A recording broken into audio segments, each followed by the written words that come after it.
প্রস্তুতি, তোর বাবা এই এলাকার ডন। তুমি কি একে চেনো? না। তাহলে একে বাড়ি নিয়ে চলো, সুস্থ করে জানতে হবে কেন তোমাকে মারতে চাইছে। ঠিক আছে, তাই চল। প্রস্তুতি, আজ তো 1 মাস হয়ে গেল, ওর কি জ্ঞান ফিরেছে? না বাবা, টানা 1 মাস তোমার সেবা করতে করতে আমি যে তোমাকে ভালোবেসে ফেলেছি। আমি প্রতিজ্ঞা করছি তোমাকে যদি না পাই এই জীবনে আমি বিয়েই করব না।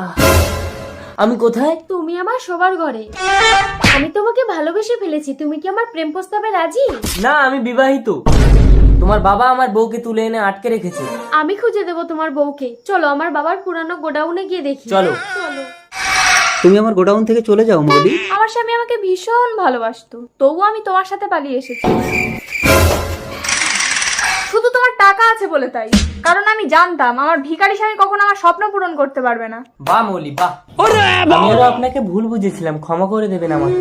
বাবা, তুমি সুস্থ হয়েছো, তোমার বউকে নিয়ে যাও। আদেশ, তুমি আমাকে ক্ষমা করে দাও। মিথ্যে, যে আমাকে এক বিন্দু ভালোবাসে না তার সাথে আমি সংসার করব না। দেখো, কোটিপতি বাপের একমাত্র মেয়ে যে আমাকে জীবন দিয়ে ভালোবেসে যখন জানলো আমি বিবাহিত, তখন সে সারা জীবন বিয়ে না করার প্রতিজ্ঞা নিয়েছে। তাই যে আমাকে চায় না আমিও তাকে চাইবো না, আর যে আমাকে চায় আমি তাকে সারা জীবন ভালোবাসবো। সরে যাও, আমি খারাপ, এই পৃথিবীতে আমার কোনো জায়গা নেই। আদেশ ওকে থামাও, গোডাউনের ছাদ থেকে লাফ কেটে মরবে। বিধির বিধান কেউ খণ্ডাতে পারে না, ওকে মরতে দাও প্রস্তুতি।